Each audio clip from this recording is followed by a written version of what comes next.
50 years. That's how long I was married to John.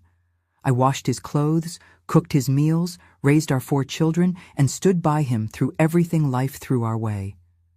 And in the end, he left me for the man next door.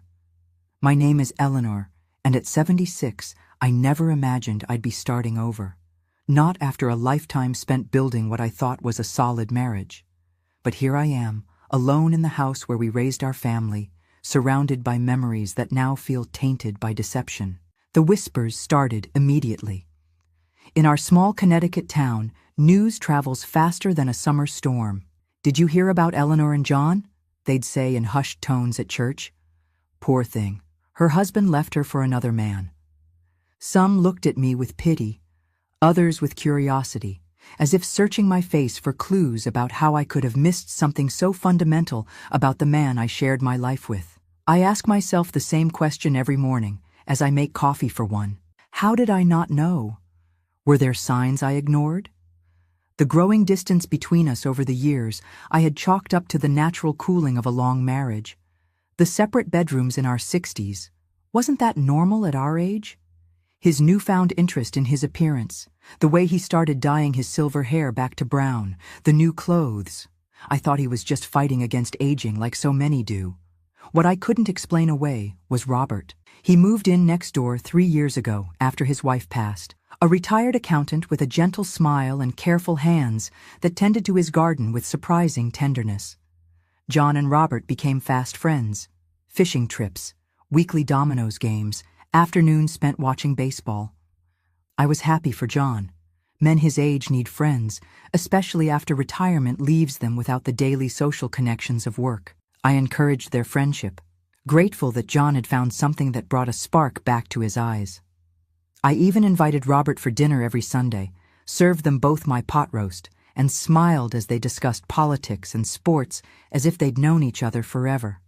What a fool I was. The day I found out wasn't dramatic. There was no lipstick on his collar, no caught-in-the-act moment like in the movies. Just a text message John had forgotten to delete. I've never felt this way before. You see me for who I really am. And those damned heart emojis that confirmed what I'd been refusing to acknowledge for months. Would you forgive someone who threw away half a century of your life? Someone who looked you in the eyes day after day, year after year, and lived a lie? I'm still trying to answer that question myself. But this isn't just a story about betrayal. It's about what happens after your world shatters, when you're left picking up the pieces of your identity at an age when most people are settling comfortably into their final chapter. I met John in the summer of 1965 at a church picnic in our small Connecticut town. I was 21, working as a secretary at the local insurance office, and he was 23, just starting at his father's construction company. I can still remember that day.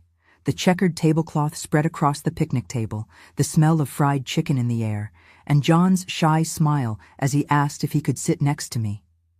He was handsome in that clean-cut, all-American way, tall with dark hair and bright blue eyes that crinkled at the corners when he laughed. Our courtship was simple and traditional, like everything else in those days. Sunday drives in his father's Buick, malted milkshakes at Wilson's drugstore, him waiting on my parents' front porch to take me to the movies. We were married a year later at the same church where we met, surrounded by family and friends who all predicted we'd have a wonderful life together. And for many years, we did. John was a good provider, steady and responsible. I gave up my job at the insurance office when we got married. That's what women did back then. Instead, I poured my energy into creating a beautiful home and raising our children, Thomas, Rebecca, Michael, and Catherine. 4 kids in 6 years. Those early days were a blur of diapers and midnight feedings, scraped knees and bedtime stories. I sacrificed everything. My body, my youth, my dreams of maybe becoming something more than just someone's wife, for our family. But I didn't mind. That was the bargain women of my generation made. We were taught that there was no greater calling than being a good wife and mother, and I was good at it. Our home was always clean, meals were on the table on time, the children were well-behaved and properly dressed for church every Sunday. John worked long hours building his father's company into something bigger. He'd come home tired but satisfied, proud of what he was accomplishing. We were building a life together, brick by brick, day by day. Our little Cape Cod house in the suburbs, with the white picket fence and the garden I tended each summer, it was everything we'd been taught to want. There were difficult times, of course. Money was tight when the children were young. John's father died suddenly of a heart attack when we'd been married just 5 years, leaving John to take over the business sooner than expected. I suffered a miscarriage between Michael and Catherine that left me bedridden for weeks, but we weathered these storms together, the way married couples were supposed to. As the children grew, our lives settled into comfortable routines. John at work, me managing the home, family dinners where everyone talked about their day, summer vacations at a rented cottage on Lake Champlain, Christmas mornings with presents piled under the tree, school concerts where I beamed with pride watching our children perform. We were living the American dream, one ordinary day at a time. I never questioned whether John was happy. Men of his generation weren't taught to express their feelings, and I wasn't taught to ask. He provided. He didn't drink too much, or hit me, or the children. He remembered birthdays and anniversaries most of the time. By the standards we were raised with, that was enough. That was success. Looking back now, I wonder when things began to change. Was it when Thomas left for college, the first child to leave the nest? Was it when John turned 40 and bought that ridiculous sports car he barely drove? Was it during those silent dinners when the children were gone and we realized we'd run out of things to say to each other? Or had it always been there, a fault line running through our marriage that I was too busy, too distracted, or too afraid to see? The truth is, I don't know when John stopped loving me, or if he ever truly did.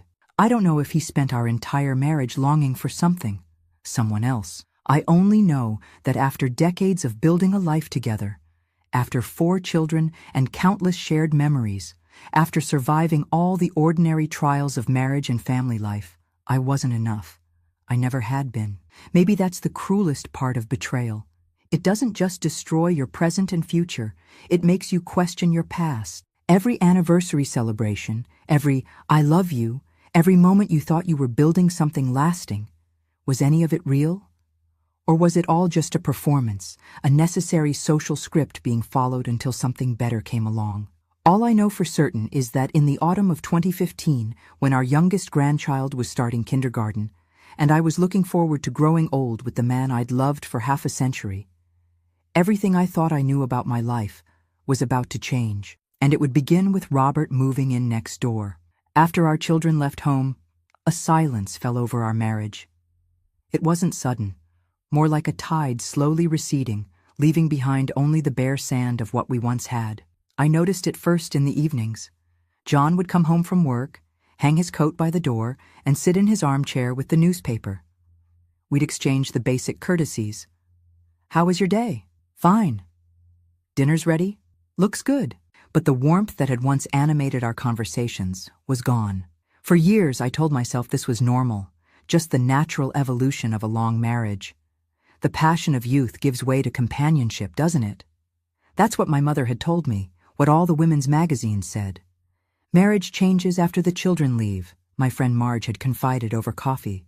Frank and I barely talk anymore. We'd nodded together, finding comfort in shared experience. But in our case, it was more than just the ordinary cooling of a decades-long relationship. John didn't just become quiet. He became absent, even when he was physically present. He stopped reaching for my hand across the dinner table, stopped asking about my day or telling me about his, stopped kissing me goodnight before we turned out the lights in our separate bedrooms. A gesture we'd started in our 60s when his snoring kept me awake, but one that now felt symbolic of everything else that had drifted apart between us. I tried to bridge the growing distance. I suggested weekend trips to the lake like we used to take, bought tickets to shows I thought he might enjoy, even took a cooking class to learn new recipes that might tempt his increasingly picky appetite. Nothing worked. The man who had once looked at me with such love now gazed right through me, as if I were becoming transparent with age. "It's just retirement," my daughter Rebecca suggested when I hinted at my concerns during one of her visits. "Dad's trying to figure out who he is without work. Give him time." So I gave him time. Months stretched into years. Our 40th anniversary came and went with a perfunctory dinner at the steakhouse in town. Our 45th with barely an acknowledgement. By our 50th, I had stopped expecting anything at all. Looking back, I wonder if I should have confronted him sooner, demanded answers, insisted on counseling. But women of my generation weren't taught to make demands. We were taught to accommodate, to understand, to smooth things over. Keep the peace at all costs. The silent wife was the good wife. And so, I accommodated his increasing detachment. I understood his need for space without questioning why he needed so much of it. I smoothed over the awkward silences at family gatherings when our children noticed the growing distance between us. I kept the peace by slowly erasing more and more of myself, becoming the ghost I felt he already saw when he looked at me. What I didn't know then was that as our life together was fading into a pale imitation of marriage, another relationship was blooming just next door. One that would eventually uproot everything I thought I knew about my husband, my marriage, and myself. I wish I could say I had some premonition, some woman's intuition that warned me. But the truth is, when Robert moved in next door, I welcomed him into our lives with open arms, grateful for anything that might bring a spark of interest back to John's increasingly distant eyes. I never imagined that spark would become a flame that would consume 50 years of marriage, or that I would be left to watch it burn from the sidelines, as invisible in its destruction as I had become in the marriage itself. Robert moved in next door on a crisp September day in 2013. I remember watching from my kitchen window as the moving van pulled up, curious about who would take over the Adams house after they relocated to Florida. He was in his early 70s, a tall man with a slight stoop and a full head of silver hair. A widower, I learned later, who had lost his wife to cancer 2 years before. I baked a blueberry pie to welcome him to the neighborhood, the way people used to do. When I carried it over that evening, John decided to join me, something that surprised me, given how little interest he typically showed in neighborhood matters. "We should make him feel welcome," John said, straightening his collar before we walked over.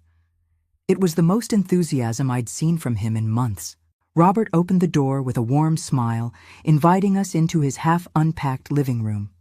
He had kind eyes and a soft-spoken manner, apologizing for the boxes everywhere. A retired English professor, he'd moved from Massachusetts to be closer to his daughter and grandchildren in the next town over. "This is very thoughtful of you both," he said, accepting the pie. "I haven't had homemade pie since my Helen passed." We stayed longer than planned that first visit. What I remember most was how animated John became, asking Robert about his teaching career, discussing books they'd both read, debating politics with more energy than I'd seen in years. On our walk home, John actually took my hand, something he hadn't done in so long I'd forgotten the feel of his fingers interlaced with mine. "He seems nice," I said, surprised by this small gesture of connection. "Very interesting man," John replied. "Smart, well-read." Within weeks, Robert and John had established a routine: Sunday afternoons watching football, Wednesday evening dominoes at our kitchen table, weekend fishing trips to the lake where they'd spend hours sitting side by side in comfortable silence. I was happy for John. Men need friends their own age, especially after retirement narrows their social circles. And Robert was unfailingly polite to me, always bringing a small gift when he came over. Flowers from his garden, a book he thought I might enjoy, cookies his daughter had baked. I encouraged the friendship, grateful to see John engaged with something. Someone. The silences in our house didn't feel quite as suffocating with Robert's occasional presence filling the void. For the first time in years, John had stories to tell at dinner. Funny things Robert had said, plans they were making for day trips, political arguments they'd had. It was like watching a plant that had been slowly withering suddenly receive water and sunlight. What I didn't realize was that I was nurturing something that would eventually uproot my entire life. The changes were subtle at first. John started taking more care with his appearance. He bought new clothes without my prompting, traded his worn slippers for proper shoes around the house, even started dyeing his hair again. I was pleased, thinking perhaps our conversations about his friendship with Robert had somehow rekindled his interest in making an effort. Then came the gifts. Small things Robert would give to John: a vintage fishing lure, a rare first edition of Hemingway's The Old Man and the Sea, a hand-carved walking stick. Nothing inappropriate, nothing that would raise eyebrows, just thoughtful presence between friends, or so I thought.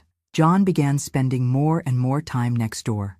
"Just going to help Robert install some shelves," he'd say, and disappear for hours. "Robert needs a hand with his garden," was another frequent excuse. The Sunday football games stretched into Sunday dinner, then Sunday evening drinks. The Wednesday dominoes moved from our kitchen to Robert's. Our house grew quieter. The distance between us, which had been slowly widening for years, suddenly seemed to expand into an unbridgeable chasm. On the rare evenings when John was home, he was distracted, checking his phone frequently, smiling at messages that were clearly not from our children or grandchildren. One night, I glanced over as his phone lit up on the coffee table. The notification preview showed a text from Robert. "Miss you already. Can't wait until," followed by a heart emoji. I felt something cold and heavy settle in my stomach, but I said nothing. What was there to say? That I'd seen a text message with a heart? That my husband's best friend missed him? It seemed so flimsy, so easily explained away. And yet, later that week, I noticed John's side of the closet had thinned out. Shirts and pants he wore regularly were missing. His favorite sweater, the blue one our daughter Rebecca had given him for Christmas, was gone. When I asked, he mumbled something about donating old clothes, but I knew those items weren't old. They were migrating, piece by piece, to Robert's house. John started sleeping on the couch more nights than not. "My back," he'd explain. "The couch helps." But sometimes the couch was empty in the morning, the blanket neatly folded. He'd appear at breakfast with damp hair and fresh clothes, claiming he'd gotten up early to walk around the neighborhood. In February, in New England. I tried talking to my friend Marge about my suspicions, but she brushed them off. "Eleanor, they're just friends. Men can have close friendships too, you know. You're probably just jealous that John has found something that makes him happy." But I knew. In my heart, I knew. And the day I walked past Robert's house and saw two silhouettes moving behind the curtains, slow dancing to music I could faintly hear through the open window, the last of my doubts evaporated. My husband of 50 years was in love with the man next door. Life began to change when Robert moved in next door, but not in the way I expected. At first, I was genuinely happy that John had found a friend. After decades of increasing isolation, seeing him animated again felt like a small miracle. But slowly, almost imperceptibly, other changes began to appear. John started caring about his appearance again. The man who had worn the same 3 sweaters in rotation for years suddenly wanted new clothes. He bought crisp button-down shirts, sweaters in colors I'd never seen him wear, slacks that actually fit instead of hanging loosely from his thinning frame. He started using a different aftershave, something woodsy and expensive that I didn't recognize. "You look nice," I said one evening, as he prepared to go next door for their weekly dominoes game. "Special occasion?" "Just felt like making an effort," he replied, avoiding my eyes in the mirror as he combed his newly dyed hair. The bathroom counter, once Spartan with just a razor and a bar of soap, now held moisturizer, cologne, and hair products. When I mentioned it casually to my daughter Rebecca during one of her rare visits, she smiled. "Dad's finally taking care of himself. Isn't that what you always wanted?" But it wasn't just his appearance. It was the gifts. Small things at first. A vintage fishing lure Robert had found at an antique store. A book John had mentioned wanting to read. Then more personal items. A cashmere scarf for Christmas. An expensive watch for his birthday. "Don't you think that's a bit much?" I asked when John unwrapped the watch. A sleek silver timepiece that must have cost hundreds. "Robert's generous," John said with a shrug. "And he has the money to spend. His wife left him well off." The time John spent next door increased steadily.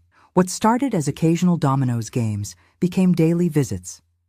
Sunday afternoons stretched into evenings, then overnight fishing trips. When he was home, he was distracted, checking his phone constantly, smiling at messages in a way I hadn't seen in years. One evening, I glanced at his phone when it lit up on the coffee table. The message preview showed a text from Robert. "Miss you already. Can't wait for tomorrow." A heart emoji. From a 70-year-old retired English professor to my husband of 50 years. I said nothing. What could I say that wouldn't sound paranoid or jealous? They were friends. Men could be friends. Men could be affectionate with friends. Times had changed since we were young. But the knot in my stomach tightened. John began sleeping on the couch more nights than not. My back, he'd explain when I questioned him. The firm surface helps, but sometimes the couch was empty in the morning, the blanket neatly folded as if he'd never been there. He'd appear at breakfast, freshly showered, claiming he'd gotten up early to walk around the neighborhood.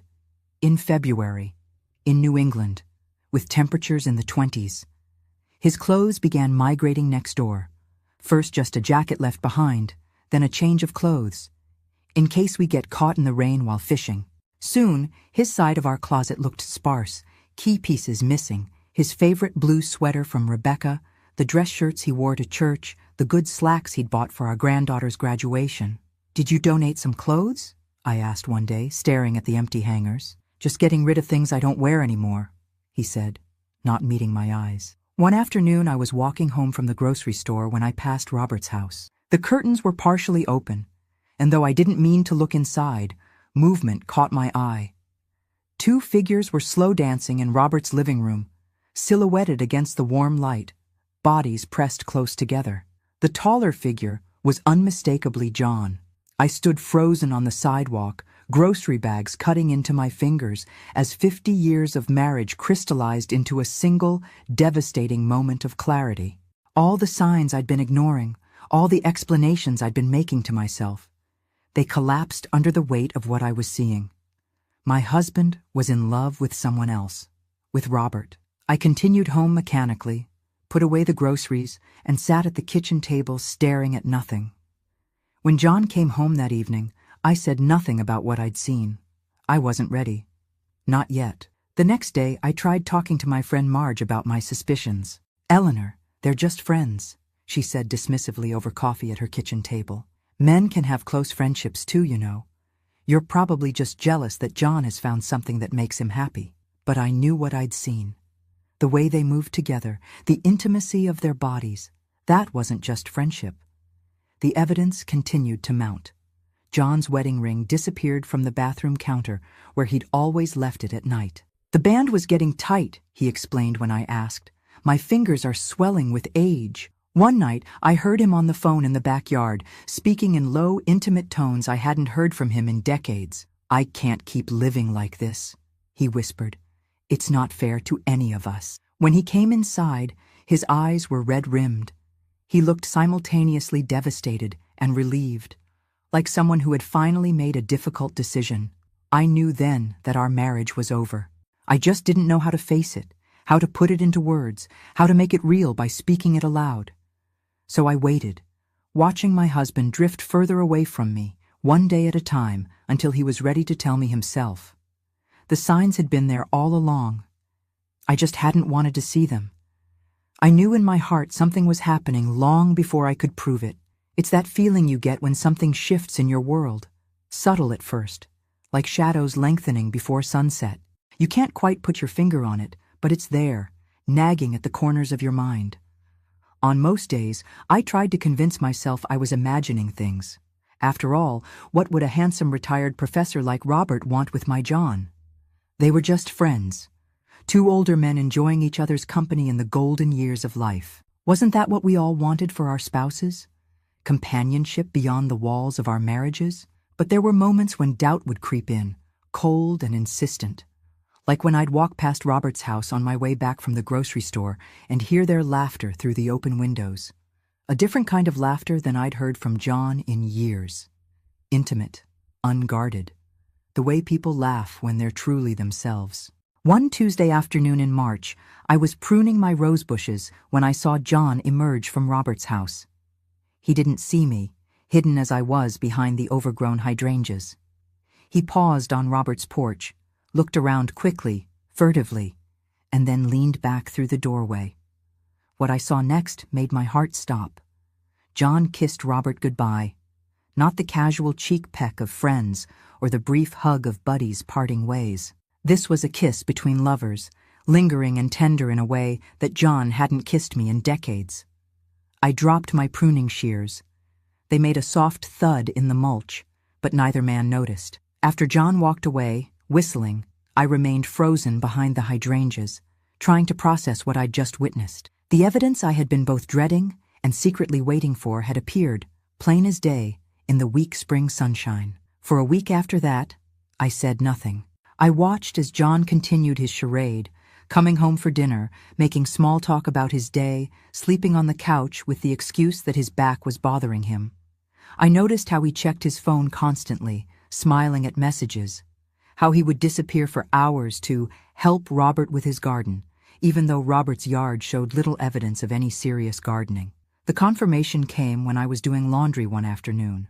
John had always been careless about emptying his pockets, and I'd found everything from loose change to crumpled receipts over the years. But that day, what I found was a handwritten note on expensive stationery. "My dearest Jay," it began, "last night was wonderful. Each moment with you feels like coming home to the person I was always meant to be." It was signed simply R, with a carefully drawn heart. I sat on the edge of the bed, that damning piece of paper trembling in my hands. This wasn't just friendship. This wasn't just a phase or a midlife crisis or whatever other excuses I'd been making in my head. This was love. My husband of 50 years was in love with someone else. When I confronted my friend Marge about my suspicions, she brushed them off with the practiced ease of someone who'd never had her foundations shaken. "Eleanor, they're just friends," she said over coffee at her kitchen table. "Men can have close friendships too, you know. You're probably just jealous that John has found something that makes him happy." I wanted to show her the note, to make her understand that this wasn't jealousy. It was the painful recognition of truth, but I couldn't bring myself to share something so private, so devastating. Instead, I nodded and changed the subject, carrying the weight of my knowledge alone. The final piece of certainty came on a rainy evening in April. John had told me he was going fishing with Robert, despite the forecast. I'd raised an eyebrow but said nothing. Around 9 o'clock, I decided to drive by the lake where they supposedly were, more out of a need to confirm what I already knew than any real doubt. Their cars weren't at the lake. On a hunch, I drove past Robert's house. Both cars were parked in the driveway. Through the partially open curtains, I could see them slow dancing in Robert's living room, John's head resting on Robert's shoulder, swaying to music I couldn't hear through the rain tapping on my car windows. I didn't feel anger in that moment, just a profound, bone-deep sadness, not just for the betrayal, but for the years, decades of pretending. Had John ever loved me the way he clearly loved Robert? Had our entire marriage been a performance, a concession to the expectations of a different era? When I got home, I sat in the dark living room for hours, surrounded by the remnants of our life together, the wedding photos, the family portraits, the souvenirs from trips we'd taken. Everything suddenly felt like props in an elaborate play that had finally, mercifully, reached its final act. The next morning, John came home early, his clothes damp from the fishing trip. He seemed startled to find me sitting at the kitchen table, fully dressed, hands folded in front of me. "We need to talk," I said, my voice steadier than I felt. His face went pale. He knew that I knew. And in that moment, as our eyes met across the kitchen table where we'd shared thousands of meals over 50 years, I saw something else in his expression. Relief. I'd prepared myself for this moment. Hours spent staring at the ceiling in the middle of the night had hardened something inside me. When I finally sat John down at our kitchen table, the same table where we'd shared thousands of meals over half a century, my hands were steady. It was time. "John," I said, keeping my voice even, "we need to talk about what's happening with you and Robert." His face went pale. Not with shock, but with the unmistakable pallor of someone caught in a lie they'd been telling for too long. He glanced toward the door as if plotting an escape route, then back at me, his eyes not quite meeting mine. "What do you mean?" he asked, but the question lacked conviction. We both knew exactly what I meant. "I saw you," I said simply, "last week, at Robert's house, dancing together in his living room." John's shoulders slumped. For a moment, he looked older than his 75 years, the weight of deception finally catching up to him. Part of me wanted to reach across the table and take his hand, to tell him it was going to be all right. But it wasn't going to be all right. Nothing would ever be the same again. "How long have you known?" he finally asked. "Long enough," I replied. "The late nights, the missing clothes, the way you look at him when you think no one is watching, the heart emojis in your texts. I'm not blind, John, and I'm not stupid." He nodded slowly, his eyes fixed on his hands folded in front of him. The wedding band that had been there for 50 years was conspicuously absent. "I didn't mean for this to happen," he said after a long silence. "I never planned to fall in love with him. I finished for him. Or to lie to me for months. Which part wasn't planned, John?" His head snapped up, his eyes finally meeting mine. "None of it was planned, Eleanor. Do you think I wanted this? Do you think I wanted to hurt you?" "I don't know what you wanted," I said, my voice finally cracking. "That's the problem. After 50 years of marriage, I thought I knew you, but now I realize I never did." John reached across the table then, trying to take my hand, but I pulled away. I couldn't bear his touch, not now, not when I knew those same hands had been touching someone else, caressing someone else, loving someone else. "Eleanor, please," he said, his voice thick with emotion. "I do love you. I always have. Just not the way you love him," I said. It wasn't a question. He closed his eyes, a tear slipping down his weathered cheek. "It's different," he whispered. "With him, I feel seen. I can be myself." The words hit me like a physical blow. 50 years together, and he had never felt seen by me? Never felt he could be himself? What did that say about our entire marriage, about the life we'd built together? "And who is that?" I asked, struggling to keep my voice steady. "This self you can be with him, but not with me?" John looked at me with a mixture of guilt and what I can only describe as relief. The relief of someone who has carried a heavy secret for too long. I've always been attracted to men," he said, the words coming out in a rush. "But in our day, our time, that wasn't an option. It wasn't something you could admit, even to yourself. So I did what everyone expected. I married a wonderful woman, had children, built a life. And I was happy, Eleanor. Our life together wasn't a lie." "Wasn't it?" I asked, my voice barely above a whisper.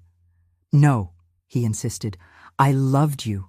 I still love you.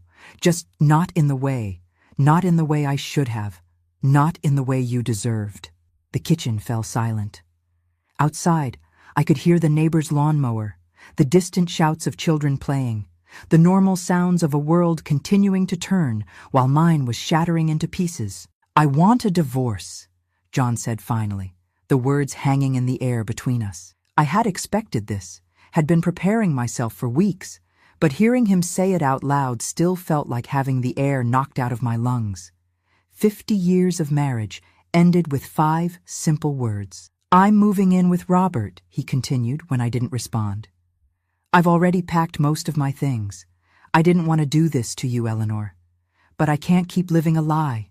Not at my age. Not with whatever time I have left." I thought of all the signs I'd missed or ignored over the decades. The emotional distance that I'd attributed to his personality or to the natural cooling of a long marriage. The separate bedrooms in our later years that seemed so practical, so normal for a couple our age. Had there been other men before Robert? Other moments when John had yearned for something, someone else? Or had he truly spent half a century suppressing a fundamental part of himself? Were there others? I asked, not sure I wanted to know the answer. John shook his head. No, not until Robert. I never acted on it, never allowed myself to even think about it too much. But when he moved in next door, he trailed off, his expression softening in a way that sent a fresh wave of pain through my heart. When he moved in next door, everything changed. I finished for him. John nodded. "I'm sorry," he said, and I believed him. "I never wanted to hurt you. You've been the best wife any man could ask for. This isn't your fault. None of it is. But it felt like my fault. If I had been more attentive, more passionate, more something, maybe John wouldn't have fallen for Robert. Maybe we would still be the couple that everyone in town pointed to as an example of a successful marriage. The high school sweethearts who had beaten the odds and stayed together through thick and thin. What about the children? I asked, thinking of the awkward explanations, the shocked reactions, the painful conversations that lay ahead. "I'll talk to them," John said. I owe them that much. They'll be devastated, I said. Confused. They might not understand. I know, he admitted. But they're adults with families of their own. They'll come to terms with it eventually. And I hope they'll still want me in their lives. I wasn't so sure. Our children had been raised in the same conservative, traditional environment we had. The idea of their father leaving their mother for another man after 50 years of marriage would be more than shocking. It would be incomprehensible. And what about me? I asked, the question that had been burning inside me since I first realized what was happening. What am I supposed to do now? At 76? Start over? Date? Sit alone in this house with nothing but memories that now feel tainted? John had no answer for that. He just looked at me with sad eyes, and I realized that in his mind he had already moved on. He was already living his new life with Robert, while I was left behind to pick up the pieces of the old one. I'm sorry, he said again, standing up from the table. I'll come by tomorrow to get the rest of my things. And just like that, 50 years of marriage ended at our kitchen table on a Tuesday afternoon.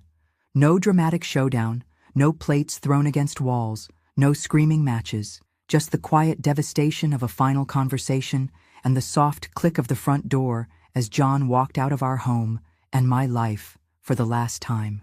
The news spread through our small town like wildfire. John had left his wife of 50 years for Robert, the charming widower next door. I became the subject of whispered conversations at the grocery store, sidelong glances at church, and awkward silences when I entered a room. The story grew more sensational with each retelling, as if people needed to add drama to what was already the most devastating moment of my life. Did you hear about Eleanor? Poor thing, her husband left her for another man. After all those years, can you imagine? The shame of it. I always thought there was something odd about John. Our children's reactions were even more painful. Thomas, our oldest, refused to speak to his father for months. He'd call me almost daily, his voice tight with barely controlled anger. Mom, I can't believe he did this to you. To us, it's disgusting. Rebecca was devastated, but tried to maintain relationships with both of us. I don't understand it, Mom, she said during one of her visits, her eyes red from crying. But he's still my dad. I don't know how to just cut him out of my life. Michael, always the peacemaker, tried to find some middle ground. People change, Mom. Maybe Dad was always this way and just couldn't admit it. At least he's being honest now. His attempts at rationalization felt like another betrayal. Catherine, our youngest, was perhaps the most deeply affected. Everything I thought I knew about my childhood was a lie, she sobbed over the phone. How am I supposed to trust my own memories now? I tried to comfort them all, to be the strong mother I'd always been. But how could I ease their pain when I could barely manage my own? The most difficult part was how quickly I seemed to become invisible in our community. People who had known me for decades suddenly didn't know what to say to me. Friends I'd had for years found excuses not to meet for our regular coffee dates. Even at church, where I'd taught Sunday school and organized countless bake sales, I found myself sitting alone, a pariah by association. Worse still was the strange sense that I was somehow at fault. What did you miss?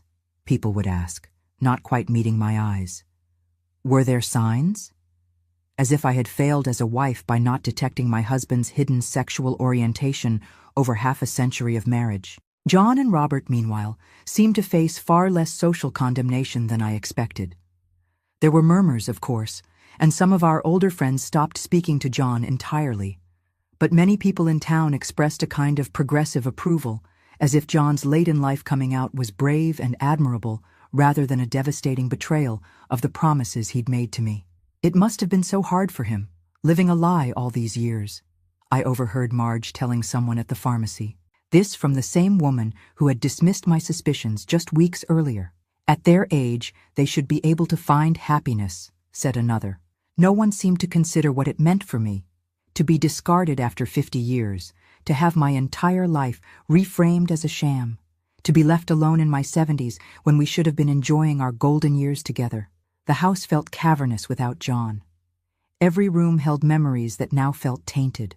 The kitchen where we'd shared thousands of meals, the living room where we'd watched our children open Christmas presents, the garden we'd tended together each spring, Even our bedroom, though he'd stopped sleeping there years ago, seemed to mock me with its half-empty closet and the lingering scent of his aftershave. I spent the first few weeks after he left barely functioning. I'd wake up, make coffee, and then sit at the kitchen table staring at nothing until the coffee grew cold. Sometimes I'd forget to eat until dizziness reminded me. I stopped answering the phone, stopped checking the mail, stopped caring about the dust collecting on surfaces or the wilting plants in the window boxes. What was the point? After 50 years of being someone's wife, someone's mother, someone's pillar, I had no idea who Eleanor was on her own. The lowest point came about a month after John left. I was grocery shopping, my first real outing in weeks, when I turned a corner and saw them. John and Robert, heads bent close together over a display of apples, laughing about something. They looked happy, comfortable, like they belonged together. I abandoned my cart in the middle of the aisle and fled to my car, where I sat sobbing until I could barely breathe. Not just from the pain of seeing them together, but from the realization that in 50 years of marriage, I had rarely seen John look that relaxed, that content, that genuinely himself. Had he ever been happy with me? Had any of it been real? Or had I spent my entire adult life as an unwitting supporting character in someone else's story? That night, I did something I hadn't done since I was a young woman.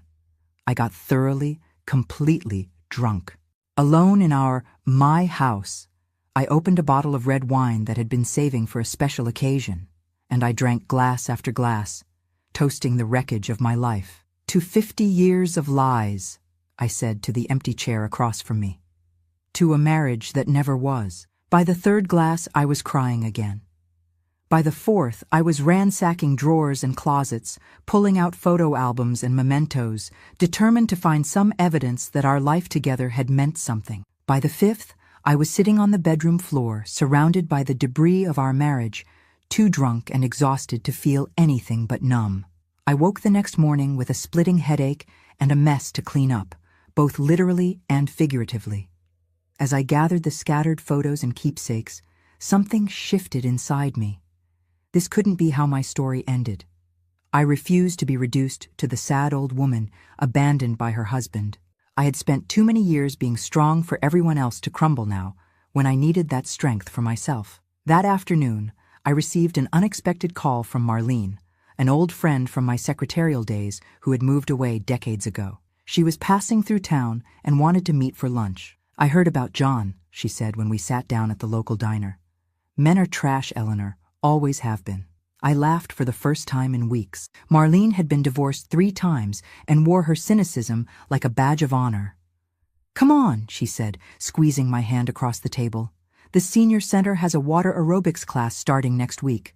You're coming with me. I can't, I protested.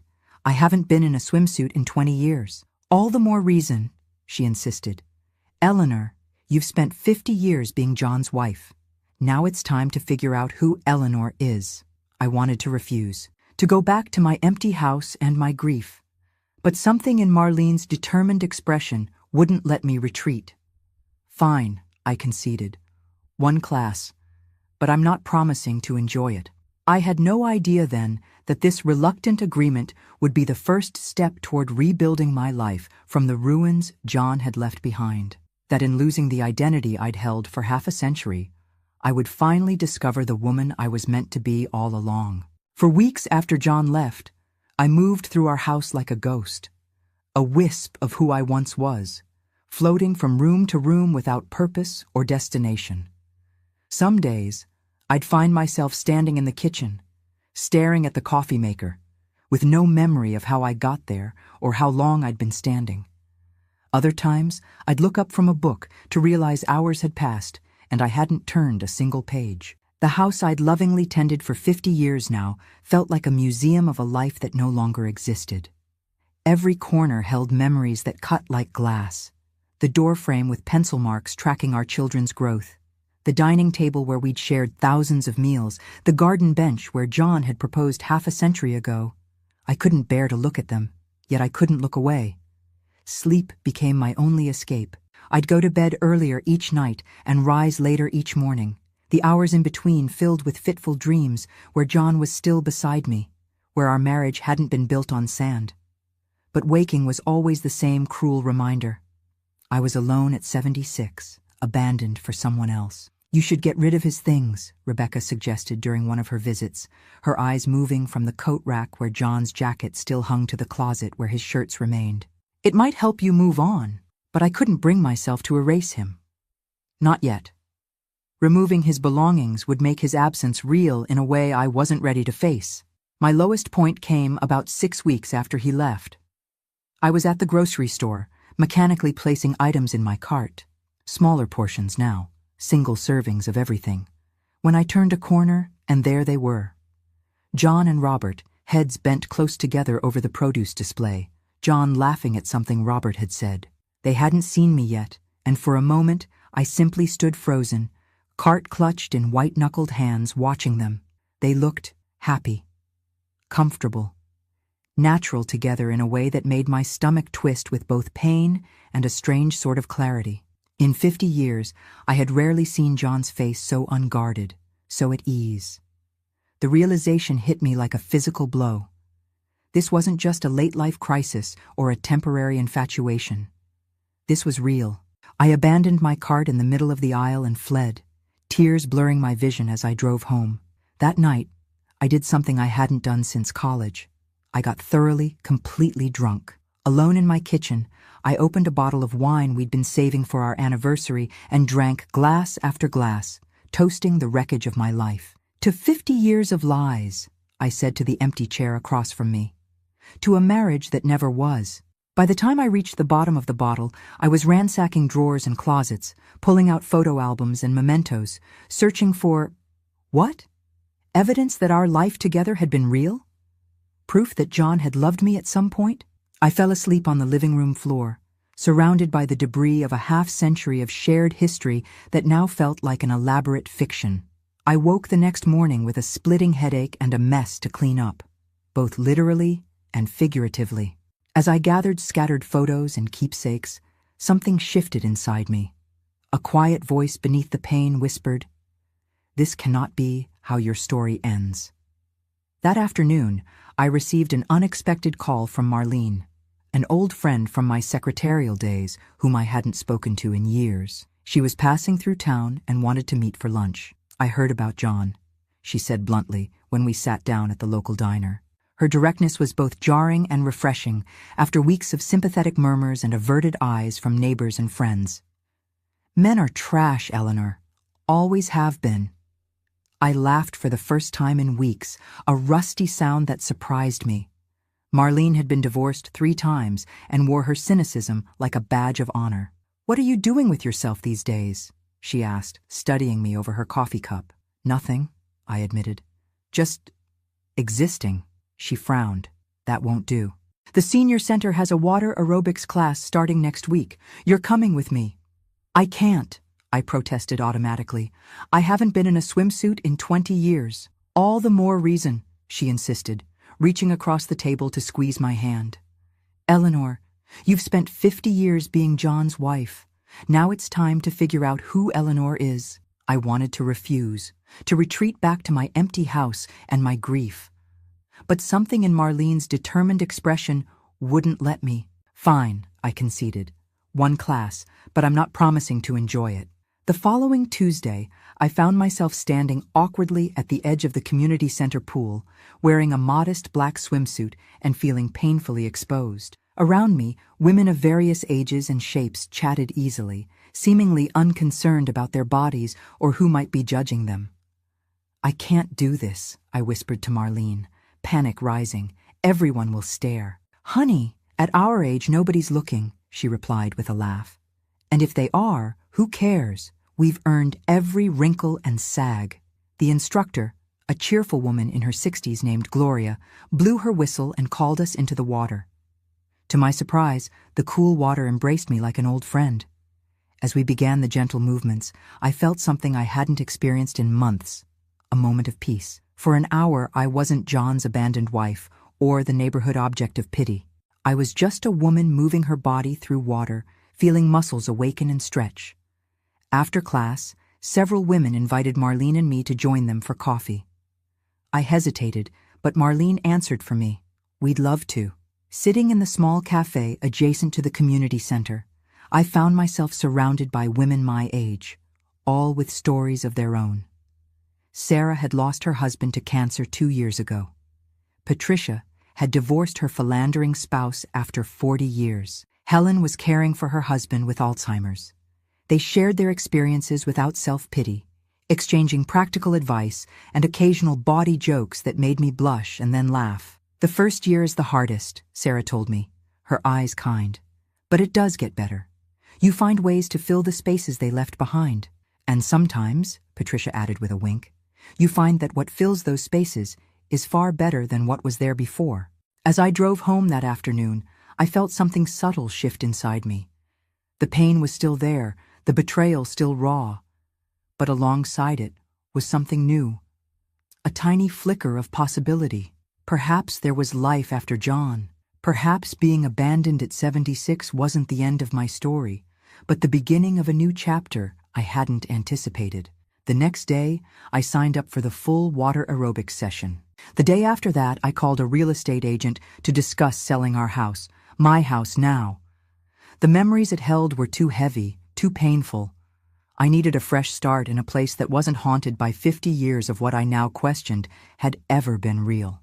Slowly, tentatively, I began to rediscover who Eleanor was beneath the layers of wife, mother, grandmother, roles that had defined me for so long. I joined a book club at the library. I volunteered at the elementary school, reading to children once a week. I even took a painting class, something I'd always wanted to try but had never found the time for when managing a household was my primary occupation. None of it came easily.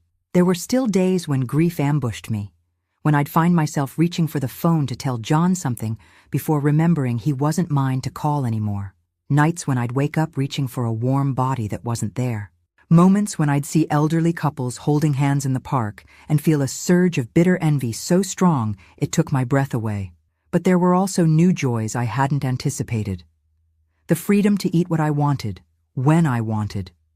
The pleasure of decorating my new, smaller apartment exactly to my taste, without compromising.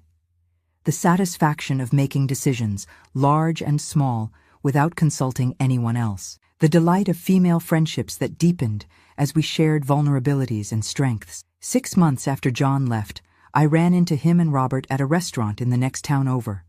My heart stuttered at the sight of them, so comfortable together, so obviously a couple. John looked startled, then guilty when he saw me. He excused himself from Robert and approached my table. "Eleanor," he said, his voice uncertain, "you look different." Good. I studied him. This man I'd shared a life with, now practically a stranger. "I am different," I replied simply. He nodded, shifting uncomfortably. "I'm glad. I've worried about you." Something inside me bristled at that. After abandoning me, after shattering the life we'd built, he had the audacity to say he'd worried about me. "You don't need to worry," I said, my voice steady. "I'm doing just fine without you." And in that moment, I realized it was true. I was doing fine. Not perfect, not healed, but finding my way forward one day at a time. As John returned to Robert, I felt a strange sense of peace settle over me. The man I had loved, had built a life with, had borne children with, was happy with someone else. And while that knowledge still held pain, it no longer felt like it would destroy me. I was building something new from the ruins he'd left behind, something that was entirely mine. Looking back at my life after John left, I entered what I now call my awakening phase. It wasn't a sudden transformation, more like a slow, steady unfurling of a self I had kept tucked away for decades. A self that existed before I became someone's wife and mother. A self I had almost forgotten. The first 6 months were the hardest. There were days when grief would ambush me without warning. At the grocery store, when I'd automatically reach for John's favorite cereal.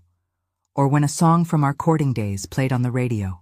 Sometimes I'd wake in the middle of the night, disoriented by the emptiness beside me, even though John hadn't slept there for years. Grief, I discovered, doesn't follow a straight line. It loops back on itself, catching you unaware just when you think you've moved past it. But gradually, almost imperceptibly, those moments became less frequent. The senior swim class Marlene had dragged me to became the highlight of my week. I found myself looking forward to the gentle movement in the water, the weightlessness, the company of other women who carried their own stories of loss and renewal. "You're smiling more," Gloria, our instructor, commented one day as we toweled off after class. "It suits you." I touched my face, surprised. I hadn't noticed. My small apartment began to feel like home. Without John's preferences to consider, I painted the walls a soft sage green that I'd always loved, but he had dismissed as too feminine. I hung artwork that spoke to me, watercolors of gardens and seascapes, rather than the hunting prints John had insisted on. I planted window boxes with bright geraniums and lavender. Small choices, but each one a declaration. This is who I am now. The most unexpected joy came from rediscovering old friendships and forming new ones. The water aerobics group expanded to weekly coffee meetings, then occasional dinners out, then day trips to nearby towns. These women, Sarah, Patricia, Helen, Marlene, and others who joined our circle, became my lifeline. We shared stories, advice, laughter, and sometimes tears. We compared notes on adjusting to life alone after decades of partnership. We celebrated small victories and supported each other through setbacks. "Men think they're doing us a favor by leaving," Patricia remarked over wine one evening. "They never consider that they might be setting us free." The thought had never occurred to me before. Had John's departure, painful as it was, actually liberated me in some way? Had our marriage been confining us both in roles that no longer fit? I began to look back at our 50 years together with new eyes. The good memories remained, the birth of our children, family vacations, quiet moments of connection. But I also acknowledged the compromises I'd made, the dreams I'd deferred, the parts of myself I'd suppressed to maintain our life together. I wondered if John had done the same. 8 months after he left, I ran into John and Robert at a restaurant in the next town over. My heart still stuttered at the sight of them, but the pain wasn't as sharp as before. John excused himself from Robert and approached my table. "Eleanor," he said, his voice uncertain, "you look different." Good. I studied him. This man I'd shared my life with, now practically a stranger. "I am different," I replied simply. He nodded, shifting uncomfortably. "I've worried about you." Something inside me bristled at that. After abandoning me, after shattering the life we'd built, he had the audacity to say he'd worried about me? "You don't need to worry," I said, my voice steady. "I'm doing just fine without you." As he returned to Robert, I felt a strange sense of peace settle over me. I had spoken my truth without anger or bitterness. I had stood in my own power. It was a small moment, but a significant one. In the months that followed, I continued to rebuild my life piece by piece. I took a part-time job at the local library, shelving books and helping with children's story hour. I joined a book club that challenged me to read outside my comfort zone. I even signed up for a painting class, fulfilling a creative urge I'd suppressed for decades. "You've reinvented yourself," my daughter Rebecca said during one of her visits, looking around my apartment with new respect in her eyes. "I don't think I've ever seen you so alive." I considered her words. "Not reinvented," I corrected gently. "Rediscovered. This is who I was all along, underneath everything else." The greatest challenge came at family gatherings, where John and Robert were now invited as a couple. Our children had eventually adjusted to their father's new reality, though Thomas still maintained a cool distance. At Thanksgiving at Rebecca's house, I watched as John and Robert arrived together, bearing wine and dessert, greeted with hugs by our grandchildren. A year earlier, the sight would have devastated me. Now I felt a complex mixture of emotions, a whisper of pain, yes, but also acceptance. This was our new normal. We were still a family, just reconfigured into a different shape. Later that evening, I found myself alone on the porch swing with John, a moment of awkward proximity neither of us had planned. "Are you happy, Eleanor?" he asked suddenly, his eyes searching my face in the dim porch light. I thought about the question, about all that had happened since that devastating conversation at our kitchen table, about the pain and loss, but also about the unexpected gifts that had emerged from the wreckage: freedom, self-discovery, new connections, courage I hadn't known I possessed. I'm getting there, I answered truthfully. And you? He nodded slowly. Yes, I am. With Robert, I can be. He paused, searching for words. I can be all of myself. I understand that now, I said, surprising both of us.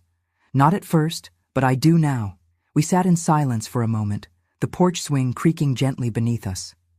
I'm sorry, he said finally. Not for being with Robert, but for how I handled everything. For not being honest sooner, for the years of distance. I'm sorry too, I replied. For not seeing you, really seeing you, for who you were.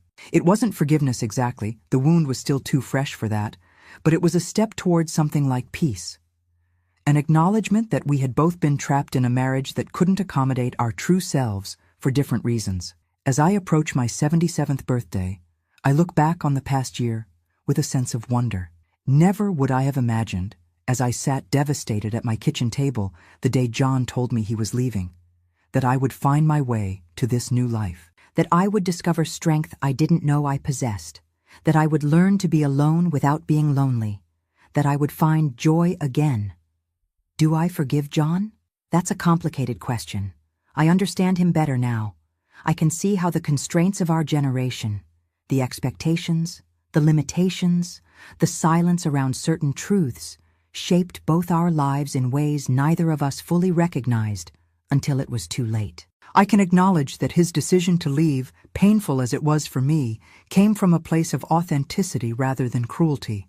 But forgiveness? Perhaps that's still evolving, like everything else in this new chapter of my life. What I do know is this: being left by my husband of 50 years for another man was not the end of my story. In many ways, it was the beginning of a new one in which I am finally the author of my own life. So would I have forgiven him? Or would I have done what I did? Start over? Rediscover myself? Build something new from the ruins he left behind? I think you know the answer. Since the day John left, I've undergone a profound transformation. One that surprised me as much as it might surprise you.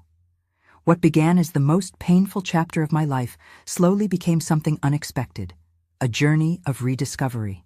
1 year after our separation, I found myself sitting across from John at our granddaughter's college graduation. We managed to be civil, even warm at times. The children had adjusted to our new reality, though Thomas still maintained a certain distance from his father. They had all come to terms with John and Robert's relationship in their own ways and at their own pace. "You look good, Eleanor," John said during a quiet moment at the reception. "There's something different about you." I smiled, knowing he was right. I was different. The devastation of his betrayal had forced me to rebuild myself from the ground up.